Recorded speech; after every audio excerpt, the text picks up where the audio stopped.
सुनो, यह हिंदी पाठ्य पुस्तक की जो गद्य भाग है उसकी कहानी का नाम है जित जित मैं निखरत हूँ।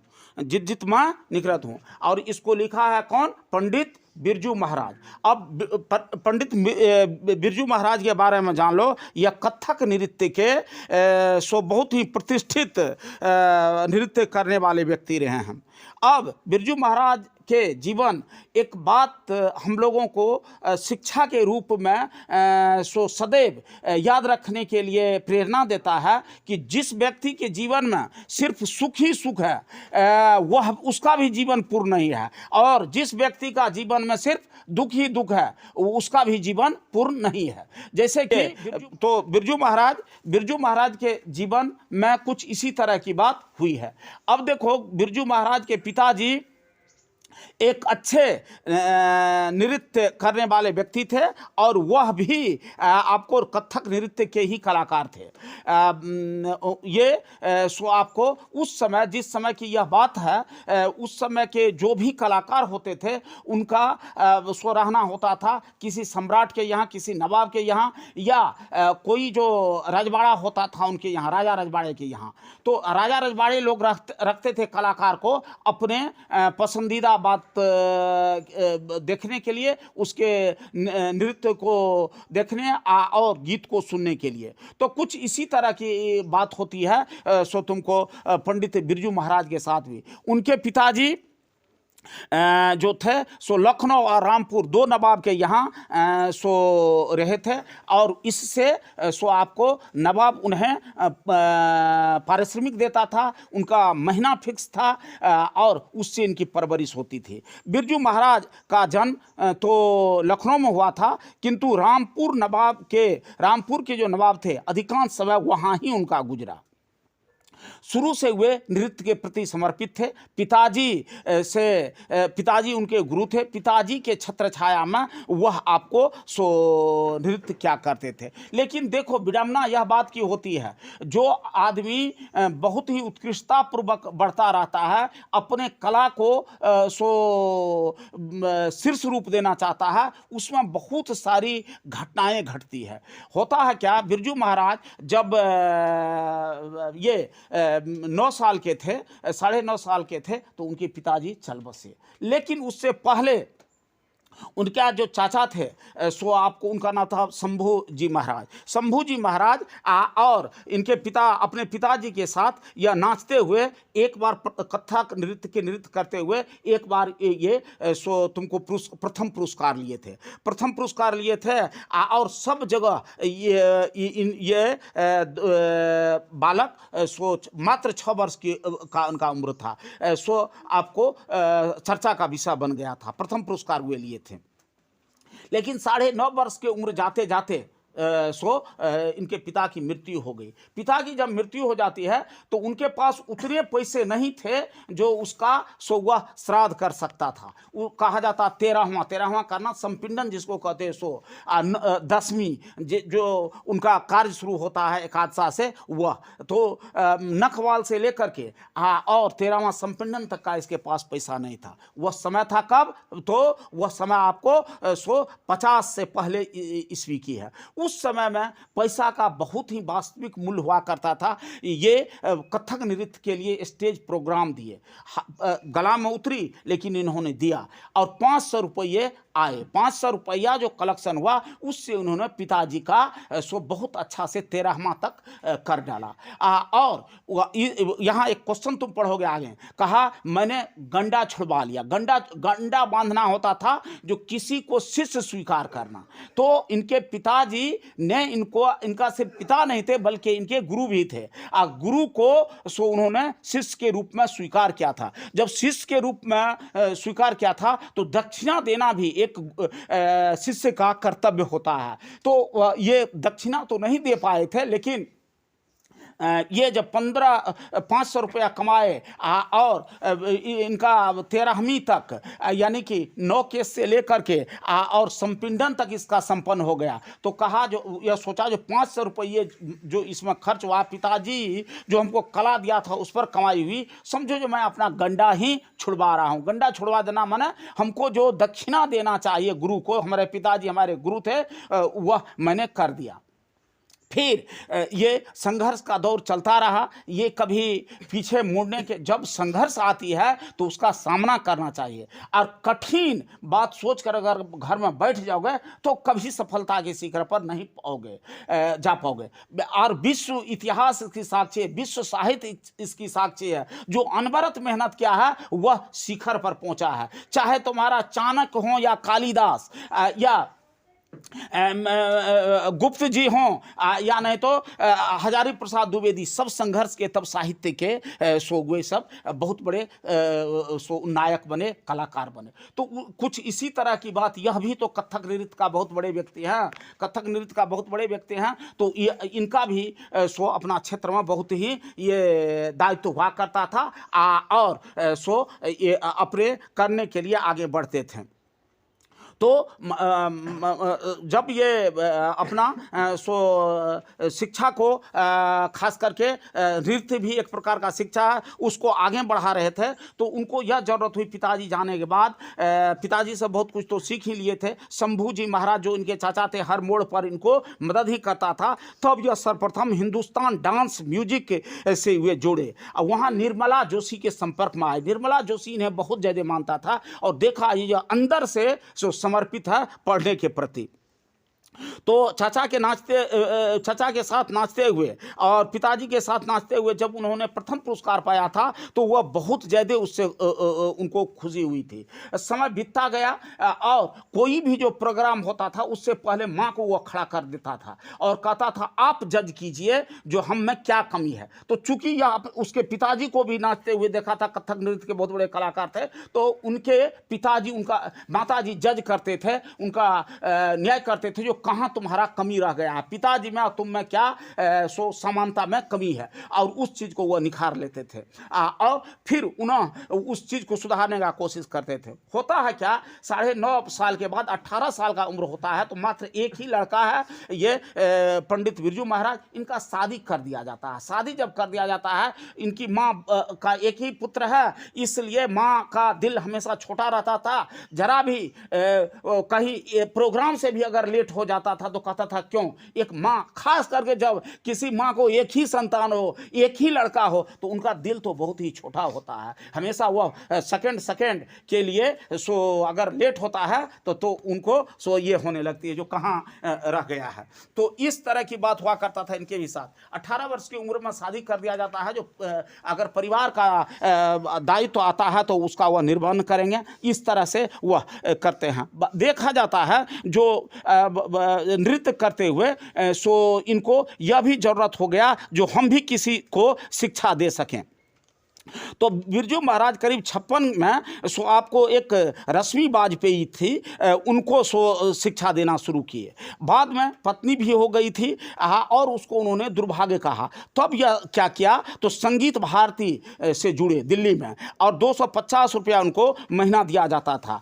दरियागंज से बस पकड़ करके ये संगीत भारती पहुंचते थे, लेकिन इनको मौका बहुत कम दिया जाता था। इनके अंदर एक जुनून था अपना प्रदर्शन दिखाने का, वह चाहता था कम से अधिक प्रोग्राम हमको मिले, लेकिन ऐसा उसमें संगीत भारती जो आकाशवाणी का कार्यक्रम है उसमें इनको नहीं मिलता था, तो ये दुखी हो जाते थे। अब बाद में क्या हुआ सुन लो, चूंकि परिवार पर जब इनको पत्नी हो गई है, दायित्व आया, तब उन्होंने इस तरह की बात किया। बाद में इनके बहुत सारे शागिर्द भी हुए। तुम बेवकूफ़ बच्चा है, सुनो बात को। हाँ, तो वो इनके बहुत शागिर्द भी हो गया है, जो पढ़ रहा है उसको पढ़ने दो।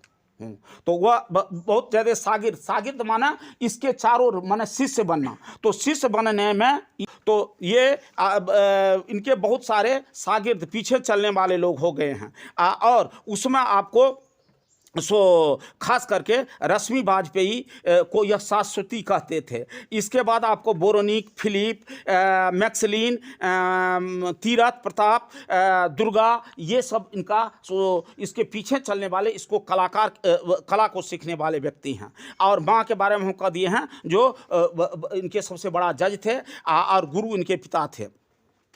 और यह कहा करते थे, मैं तो इस कला का एक असिस्टेंट हूँ। कथक नृत्य के प्रति निष्ठा और समर्पण सदैव इनकी रही है। और वह कहते थे, नाच में जब नाचते थे, कोई प्रोग्राम देते थे, कहता था जो मेरा नाच तो एक व्यक्ति है जिसमें कि आपको व्यक्तित्व की गरिमा भरी हुई है। और फिर यह कहते हैं, आज की तिथि में जो कलाकार होते हैं वह आपको जब स्टेज प्रोग्राम देता है तो उसमें बहुत सारे मीख और ब्रिक निकालता है, जो यह कमी वह कमी। लेकिन उस जमाने के जो लोग होते थे उसके लिए आपको कला का प्रदर्शन करना ही सबसे बड़ा शौक था। पुराने कलाकारों में कला प्रदर्शन शौक था। लेकिन आज के जो कलाकार है वह अधिक से अधिक सुविधा चाहता है और उसमें छोटे छोटे बात पर मतभिन्नता प्रकट करता है, जो आज के कलाकार की दोष है। आज बिल्कुल लोग व्यावसायिक हो गए हैं, मेहनत बहुत कम करना चाहते हैं। उस समय में छोटा भी अगर स्टेज होता था उस पर ये खड़े होकर के बहुत कुछ बोल जाते थे और अपना नृत्य दिखा देते थे। अब देखिए, जिंदगी में सबका एक टर्निंग पॉइंट आता है। ये आपको बिरजू महाराज आपको जब वहाँ क्या नाम है, कलकत्ता के स्टेज पर अपना प्रोग्राम दिया था तो वहाँ का ऑडियंस इनको बहुत ज़्यादा पसंद किया था। और पूरे जितने भी उस समय ये पत्र हुआ करता था, जितने भी पत्रिकाएँ हुआ करते थे, सब में इनका फोटो आ गया और उस दिन से ये पीछे नहीं मुड़े। अब देखिए, कभी कभार नौकरी सरकारी कर लेना बहुत बड़ी बात नहीं होती है। सरकारी नौकरी से ज़्यादा ये महत्व होता है अगर आप में कला है तो कला प्रदर्शन करने का।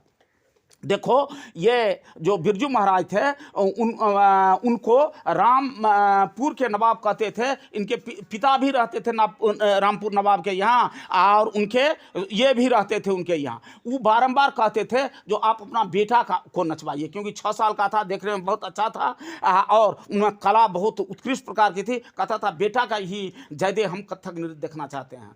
और बेटा को तो अभी पढ़ने का, समझने का, शिक्षा लेने का समय था। ऐसी परिस्थिति में वह कहा जो ये तो 6 साल का है, तो तब कहा जो जब वो नहीं नाचेगा तो आप भी नहीं नाचेंगे। जब उनको छुट्टी कर दिया था उनके पिताजी को, तो वह आकर के हनुमान जी को प्रसाद चढ़ाया था। क्या, जो कम से कम नवाब के यहाँ से मुझे छुट्टी मिल गया है। किनके, ये आपको बिरजू महाराज के पिता, जो कम से कम हमारा बेटा जो बिरजू है इसको मैं कला प्रदर्शन करवा सकता हूँ, एक समय यह भारत का कलाकार बन सकेगा। कथक नृत्य के प्रति इनका समर्पण, शौक इनको भारत नहीं विश्व रंगमंच का एक अद्वितीय कलाकार बना दिया कथक नृत्य का। और जीवन भर संघर्ष किया इसीलिए। लेकिन अपनी शादी को उन्होंने दुर्भाग्य कहा। अगर हमारा शादी उस समय नहीं हुआ होता तो मैं इससे भी बड़ा कलाकार होता। तो इसमें बहुत सारे क्वेश्चन हैं, उनके बारे में मैं जो संभव हो पाता है वह कर देता हूँ। सुन लो, कहते जाता हूं और तुम लोगों को लिख कर लाना है।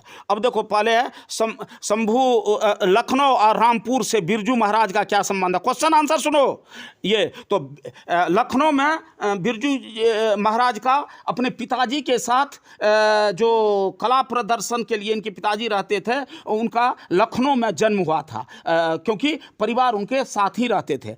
लेकिन ज़्यादा समय इनका जो है सो रामपुर के नवाब के यहाँ बीता है। इनके पिताजी का भी, पिताजी के साथ भी यह 6 वर्ष तक जो रहे थे तो उनके यहाँ बीता था। अब देखिए, रामपुर के नवाब से नौकरी छूटने के बाद हनुमान जी को क्यों प्रसाद चढ़ाया? इसलिए चढ़ाया कि कम से कम मैं अपने बेटा बिरजू महाराज को सीख सकूंगा और उनको कला दे सकूंगा। नहीं तो महाराज जो है वह नहीं जानता था कि इनका कला बढ़े, वह सिर्फ अपना मनोरंजन के लिए इनका नृत्य देखा करते थे। अब सुनो, नृत्य की शिक्षा पहले बिरजू महाराज किस संस्था से जुड़े, इससे पहले ही हम तुमको अपना लेक्चर जो दे रहा था उसमें कहा था जो हिंदुस्तानी डांस म्यूजिक एकेडमी से वे सबसे पहले जुड़े थे। इसके बाद आपको और वहाँ निर्मला जोशी इनके संपर्क में आया, जो इनके प्रतिभा को देखा और आगे बढ़ाने के लिए हमेशा कोशिश किए। किनके साथ नाचते हुए बिरजू महाराज को पहली बार प्रथम पुरस्कार मिला? तो वे अपने चाचा और पिताजी, चाचा शंभू महाराज और पिताजी के साथ नाचते हुए उन्हें प्रथम पुरस्कार मिला था। बिरजू महाराज के गुरु कौन थे, इनका संक्षिप्त परिचय दें। बिरजू महाराज के गुरु उनके पिताजी थे और उनको अपना शिष्य भी स्वीकार किया था, गंडा बांधा था उनको, और पुत्र तो था ही। और उनके साथ बारीकी से इन्होंने कथक नृत्य की शिक्षा लेना प्रारंभ कर दिया था। अब देखो, जब वह मात्र 6 साल के थे, बिरजू महाराज के जीवन में सबसे दुखद समय कब आया, ऐसे संबंधित प्रसंग का वर्णन करें। दुखद समय उस समय आया जब यह सिर्फ 9.5 वर्ष के थे। इनके पिताजी की मृत्यु हो गई, घर में एक पुट्टी कौड़ी नहीं थी। ऐसी परिस्थिति में उन्होंने कथक नृत्य का एक स्टेज प्रोग्राम दिया जिसमें 500 रुपया आए, और उन्होंने 10वीं से लेकर के 13वीं तक का जितना कर्म था सो बहुत अच्छा से संपादन कर दिया। फिर शंभूजी महाराज के साथ बिरजू महाराज का संबंध प्रकाश डालिए। दोनों चाचा भतीजा था, और शंभू महाराज में भी बहुत ज़्यादा बारीकी थी समझने की, इसलिए वो बहुत उत्कृष्ट प्रकार से समझा करते थे, और अपने भतीजा को वह पुत्रवत समझते थे और हर विपत्ति में वह खड़ा रहते थे। लेकिन शंभूजी महाराज से भी यह बड़े कलाकार हो गए। कारण यह है, जो शंभूजी महाराज बचपन से लेकर के जब यह तारुण्य अवस्था था तो तक मदद किए, बाद में तो यह बहुत बड़ा अपने कलाकार हो गए। इसके बाद अब देखिए, और दोनों के साथ बड़ी ही मित्रवत संबंध था, जबकि चाचा और भतीजा था। कलकत्ते के दर्शकों की प्रशंसा बिरजू महाराज के नर्तक जीवन पर क्या प्रभाव डाला? जब कलकत्ता के दर्शक इनका स्टेज प्रोग्राम देखा तो दूसरे दिन सब पेपर में छा गया, और उस दिन से यह आगे जो बढ़ा सो सदैव बढ़ता ही रहा। अब देखिए, संगीत भारती में बिरजू महाराज का दिनचर्या लिखिए। संगीत भारती दिल्ली में है, वहाँ 250 रुपया का मासिक नौकरी किया था, क्योंकि शादी हो गई थी, पत्नी का परवरिश करना था, और वह दरियागंज से संगीत भारती प्रत्येक दिन जाते थे बस पकड़ के, लेकिन इसको बहुत ज़्यादा समय उस पर मौका नहीं दिया जाता था। इनके दिल में जितनी तमन्ना थी, जितनी कलाकारिता थी, वह नहीं देता था, इसलिए ये दुखित हो जाते थे। अपने विवाह के बारे में बिरजू महाराज ने क्या बताते हैं? वह उस शादी को दुर्भाग्यपूर्ण कहा, और उनका मंतव्य है कि अगर शादी माँ नहीं की रहती 18 वर्ष की उम्र में तो वह उससे बहुत बड़ा कलाकार होता। आज जो उनका नाम देश विदेश में उससे भी कहीं आगे रहते। बिरजू महाराज अपने शागिर्दों के बारे में क्या कहते हैं? वह कहते हैं, जो वैसे तो उनके बहुत सारे शागिर्द हुए, लेकिन शागिर्द हमेशा शिष्य की तरह शिष्य होता है, अपना पुत्र होता है। अपने पुत्र में और अपने शिष्य में कोई एक अच्छे लोग जो है सो अंतर नहीं करते हैं। और रश्मि वाजपेयी जो थी सो इनकी सबसे प्रिय शिष्या थी, उसको सरस्वती के नाम से भी जाना जाता था। फिलिप भी, मैक्स क्लीन भी, तीरथ प्रसाद, प्रदीप भी और दुर्गानंद भी इनके बहुत शिष्य थे, और इनके द्वारा छोड़े गए पद चिन्ह पर वे सब आगे बढ़ते रहे। अब और शागिर्द को सब कुछ सिखाना चाहिए। इसके बाद कहता बिरजू महाराज, जो कौन कौन से वाद्य यंत्र होते हैं? हारमोनियम होता है, गिटार होता है, क्या नाम होता है, वायलिन होता है, इसके बाद तुमको बांसुरी होता है, ये सब यंत्र हुआ करते हैं।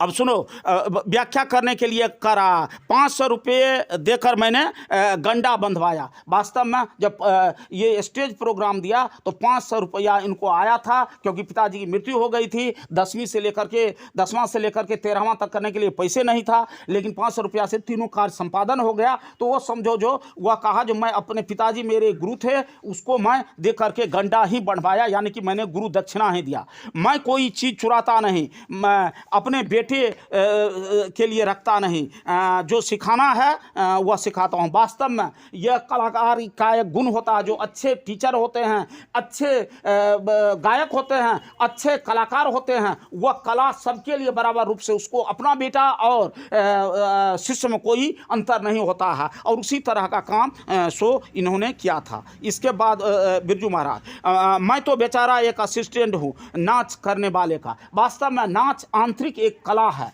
कला जो है, कला को यह प्रदर्शित करने वाला व्यक्ति होता है, वह उसका एक सहायक होता है। बिरजू महाराज अपना सबसे बड़ा जज किसको मानते थे? अपनी माँ को सबसे बड़ा जज मानते थे, क्योंकि उन्होंने उनके पिताजी के भी नृत्य को देखा था। पुराने और आज के नर्तकों के बीच में शंभू बिरजू महाराज क्या अंतर पाते हैं? पहला जो कलाकार होता था उसमें